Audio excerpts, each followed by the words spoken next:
इकरा PU science college, आपके भविष्य की हमें है फिक्र। स्टूडेंट के उज्जवल भविष्य के लिए Iqra PU science college first PUC और सेकंड पीयूसी के लिए एडमिशन शुरू हो चुके हैं। पीसीएमबी और नीट सीईटी कोर्स के ऑफर चल रहे हैं। यहाँ पर तजुर्बेकार स्टाफ, नए तकनीकी लैब, साथ ही स्टूडेंट को वाहन की सुविधा भी दी जाएगी। तो देर किस बात की, आज ही अपने बच्चों के उज्जवल भविष्य को लेकर रजिस्ट्रेशन करने के लिए 8147652423 पर मिस्ड कॉल करें। इनका पता Iqra PU science college, BSNL quarters near Mangoli base, Bijapur. अधिक जानकारी के लिए संपर्क करें 9538644299 और 8971021429 पर।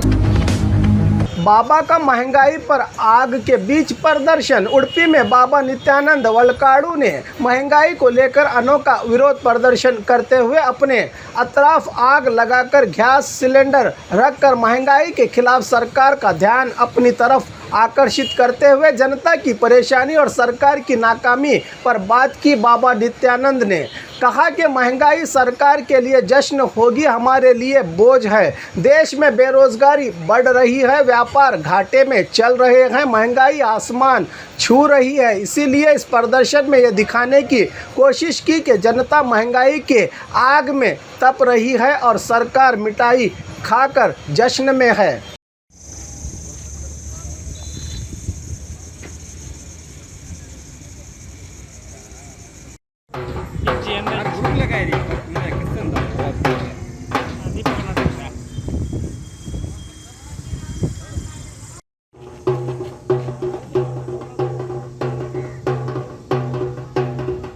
ವತಿಯಿಂದ ಈ ಬೆಲೆ ಏರಿಕೆ, ಇಂಧನ ಬೆಲೆ ಅಥವಾ ಪೆಟ್ರೋಲ್ ಬೆಲೆ, ಡೀಸೆಲ್ ಬೆಲೆ ಅಥವಾ ಇನ್ನಿತರ ಎಲ್ಲ ರೀತಿಯ ಒಂದು ಏನು ಸಾಮಗ್ರಿಗಳಿವೆ, ಇವತ್ತು ಪ್ರಮುಖವಾಗಿ ನಾವು ಬಡ ಸಾಮಾನ್ಯರು ದಿನನಿತ್ಯ ಬಳಸುವಂತಹ ಏನು ಗ್ಯಾಸ್ ಇದೆ ಅದಕ್ಕೆ ಸುಮಾರು 1002 ರೂಪಾಯಿ ಇವತ್ತು ಆಗಿದೆ.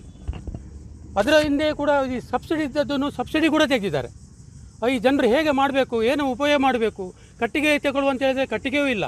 ಈ ಸರ್ಕಾರ ದಿನ ದಿನೇ 50 ರೂಪಾಯಿ, 25 ರೂಪಾಯಿ, 100 ರೂಪಾಯಿ ಏರ್ಕೊಂಡು ಹೋದರೆ ಬಡ ಜನಸಾಮಾನ್ಯರು ಏನು ಮಾಡಬೇಕು? ಅದಕ್ಕೋಸ್ಕರ ನಾವು ಇವತ್ತು ವಿಶೇಷ ರೀತಿಯ ಪ್ರತಿಭಟನೆ ಅಂತ ಹೇಳಿದರೆ ಸರ್ಕಾರದ ಗಮನ ಸೆಳೆಯಲು ಒಂದು 1000ದ ಸಂಭ್ರಮ ಅಂತ ಹೇಳಿದರೆ ಸರ್ಕಾರಕ್ಕೆ ಸಂಭ್ರಮ. ಇಲ್ಲಿ ಜನರು ಬೆಂಕಿಯಲ್ಲಿ ಕುದಿತಾ ಇದ್ದಾರೆ. ಬೆಂಕಿಯ ಒಂದು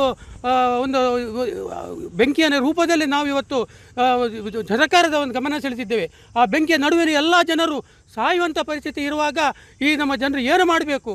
ಅದು ಅಲ್ಲದೆ ದಿನನಿತ್ಯ ಬಳಕೆ ಆಗುವಂಥ ಸಾಮಾನುಗಳು ಜಾಸ್ತಿ ಆಗಿಬಿಟ್ಟಿವೆ.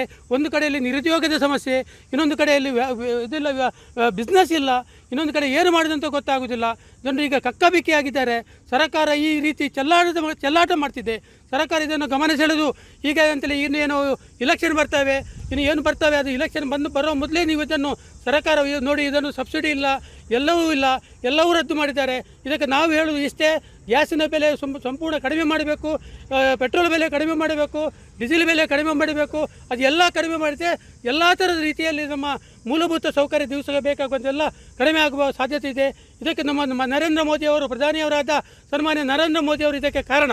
ಯಾಕಂದರೆ ಇಲ್ಲಿಯವರಿಗೆ ಯಾರಿಗೂ ಗೊತ್ತಾಗೋದಿಲ್ಲ. ನರೇಂದ್ರ ಮೋದಿಯವರಿಗೆ ಗಮನವನ್ನು ಮಾಧ್ಯಮದ ಮೂಲಕ ಹೋಗಿ ಅವರು ನಮಗೆ, ನಮ್ಮ ದೇಶಕ್ಕೆ, ನಮ್ಮ ಕರ್ನಾಟಕಕ್ಕೆ, ನಮ್ಮ ರಾಜ್ಯಕ್ಕೆ, ನಮ್ಮ ಜಿಲ್ಲೆಗೆ ಯಾವ ರೀತಿ ಅವರು ನಮ್ಮ ಜನರಿಗೆ ಸವಲತ್ತು ಕೊಡ್ತಾರೆ ಅದನ್ನು ಕೊಡಬೇಕಂತೇಳಿ ನಾನು ಮಾಧ್ಯಮದ ಮೂಲಕ ವಿನಂತಿಸಿಕೊಳ್ತಿದ್ದೇನೆ. ನಿತ್ಯಾನಂದ ಸರ್ ಹೇಳಿದಾಗೆ ಬಡ ಸಾಮಾನ್ಯರಿಗೆ ತುಂಬ ಕಷ್ಟ ಆಗ್ತದೆ. 1002 ರೂಪಾಯಿ ಇವತ್ತಿನ ಗ್ಯಾಸ್ ಬೆಲೆ ಅಂದರೆ ಏನು ಬದುಕುವುದು ಹೇಗೆ? ದಿವಸಕ್ಕೆ 300 ರೂಪಾಯಿ ಪೇಮೆಂಟ್ ತರೋದೇ ಕಷ್ಟ. ಅಂಥದ್ರಲ್ಲಿ ಒಂದು ಗ್ಯಾಸಿಗೆ 1000 ಅಂದರೆ ತುಂಬ ಕಷ್ಟ ಆಗ್ತದೆ. 1 ಲೀಟರ್ ಡೀಸೆಲ್ಗೆ 100 ರೂಪಾಯಿ, 1 ಲೀಟರ್ ಪೆಟ್ರೋಲ್ಗೆ 110 ರೂಪಾಯಿ.